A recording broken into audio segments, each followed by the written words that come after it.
하나님 감사합니다. 오늘도 주의 말씀을 붙잡고 시편 63편의 말씀을 통해 하나님의 뜻과 계획을 깨달아 아는 귀한 시간이 되게 하여 주시옵소서. 예수 그리스도의 이름으로 기도합니다. 아멘. 네, 오늘 하나님의 말씀은 시편 63편 3절로 4절 말씀 보도록 하겠습니다. 주의 인자하심이 생명보다 나음으로 내 입술이 주를 찬양할 것이라.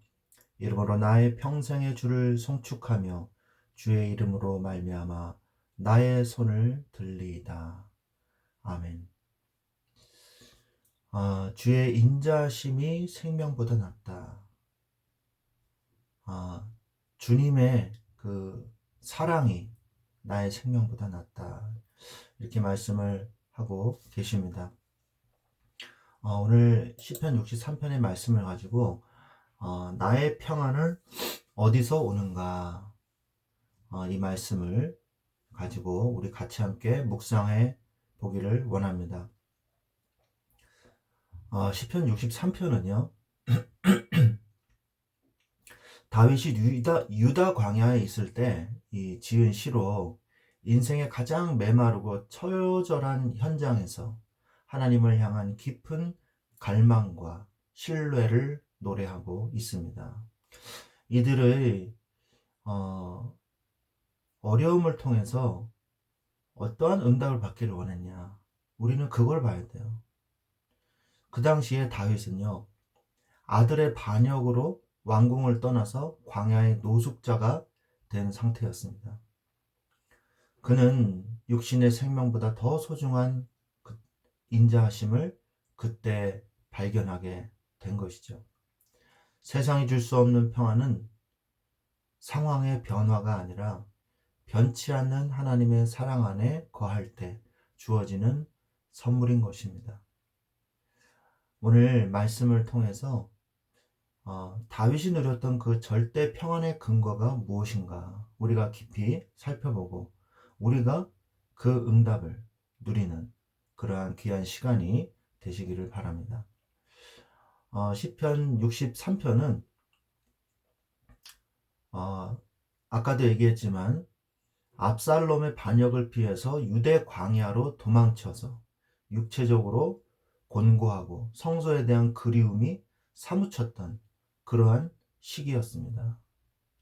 그래서 하나님을 향한 영혼의 갈급함을 육체적인 어떤 갈증에 비유하면서 하나님의 인자하심을 생명보다 귀한 가치로 고백을 하고 있죠. 이 시의 전체적인 내용을 좀 나눠보면 1절부터 4절까지는 주를 향한 영혼의 간절한 목마름에 대해서 언급을 하고 있고요.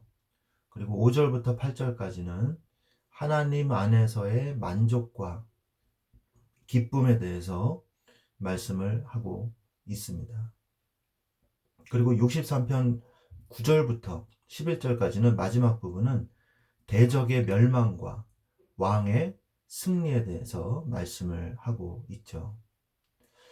그래서 물이 없어 이 황폐한 땅에서 다윗은 하나님의 권능과 영광을 보기 위해서 간절히 주를 찾게 되는데 그 속에서 뭘 발견하냐?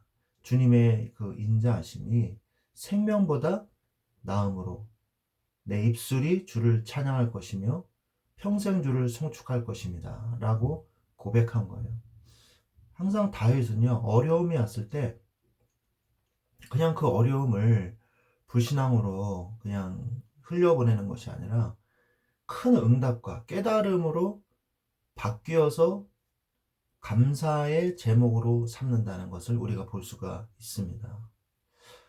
그러면서 골수와 기름진 것을 먹음과 같이 영혼이 만족을 얻으며 기쁜 입술로 주를 찬송합니다.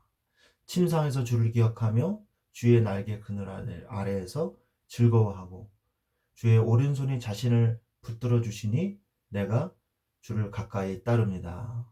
이렇게 고백을 하는 거예요.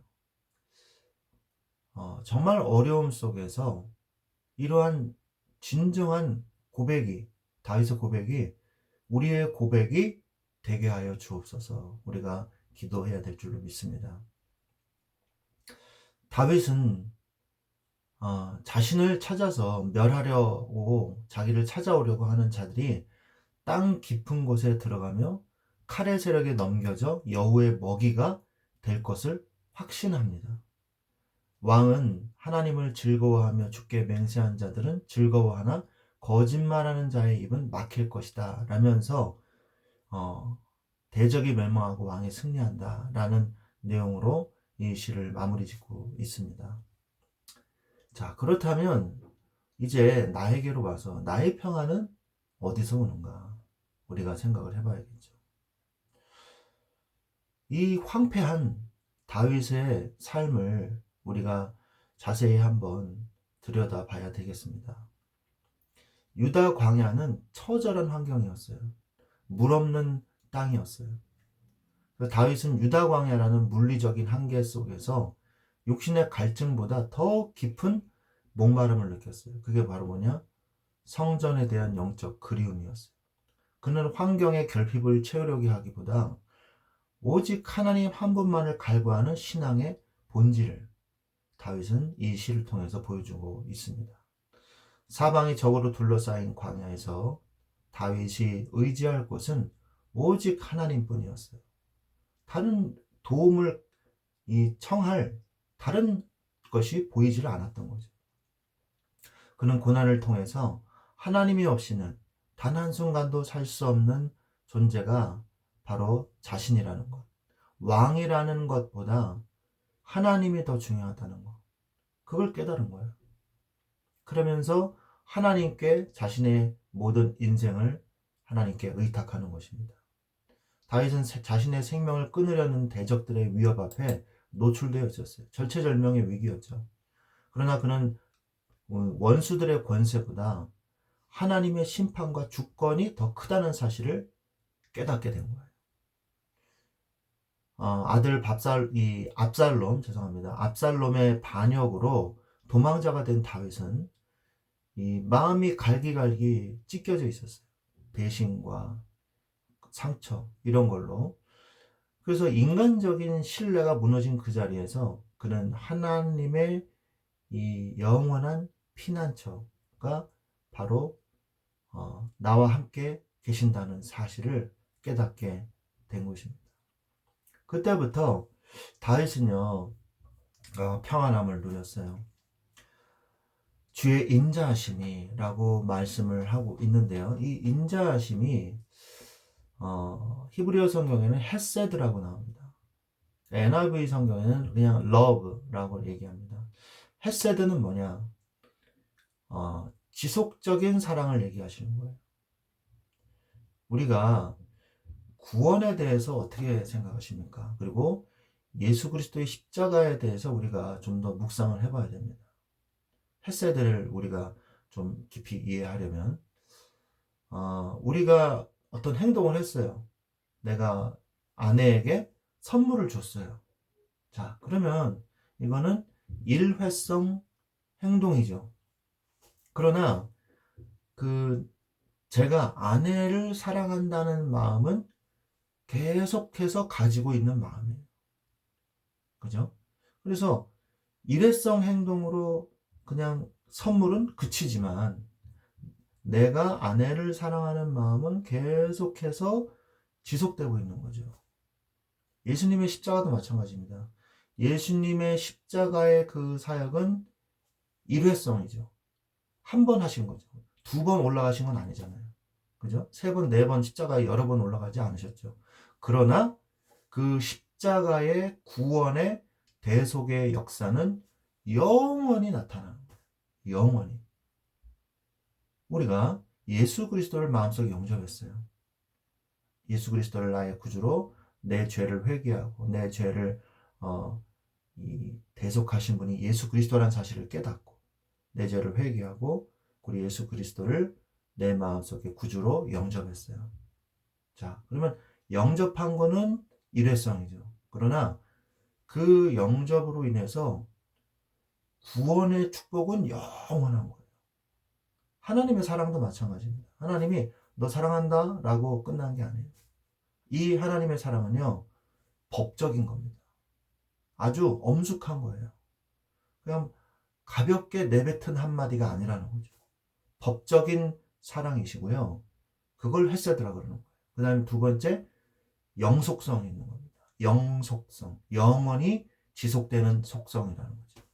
그래서 영원히 지속되는 거예요. 그래서 우리가 구원을 받았음에도 불구하고 구원은 확실히 받았습니다. 그런데 우리가 우리의 이 남아있는 이 원죄에서 남아있는 찌꺼기들이 있거든요. 구원은 확실히 받았죠. 취소되지 않습니다. 완전하고 영원하고 완벽한 거예요. 그러나 우리의 삶이 영화로운 삶은 아니잖아요. 영화로운 삶은 아닙니다. 그래서 성화의 과정이 있다는 거예요. 자, 그렇다면 그 성화의 과정 중에서 우리가 죄를 또 짓잖아요. 하나님 앞에 유혹에 넘어가서 죄를 짓기도 하고 실수로 죄를 짓기도 하고 내 어떤 이 육신의 본성 때문에 죄를 짓기도 하고 그럼 어떻게 합니까? 회개하잖아요. 회개할 때 어떤 능력이 또 나타나요? 예수 그리스도의 십자가의 대속의 능력이 나타나요. 그 십자가의 보혈의 능력이요. 단 0.01초도 빠짐없이 우리의 인생에 가득 차 있으신 겁니다. 그래서 감히 내가 죄를 짓는다고 해도 감히 내가 다시 죄인이 되지 않는 거예요. 지옥에 떨어질 마귀의 전향이 되지는 않는 거예요. 신분이 바뀌지는 않는 거예요. 예수님의 십자가의 보혈의 능력은 영속성을 가지기 때문에. 그래서 영원히 우리의 삶에 그리스도의 이 보혈의 능력이 가득 차 있는 거예요. 이거를 헤세드라고 하는 겁니다. 하나님의 사랑은 엄숙한 법적인 사랑이다. 그 언약적 사랑이다라고 말할 수 있고요. 그 다음에 영속성을 가진 사랑이다. 영원히 지속되는 이 사랑이다. 그래서 다윗이 구원을 받았다는 것은요.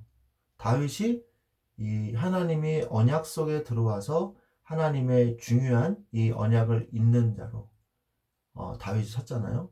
예수 그리스도의 이 가문의 이 족보에 들어가는 사람이잖아요.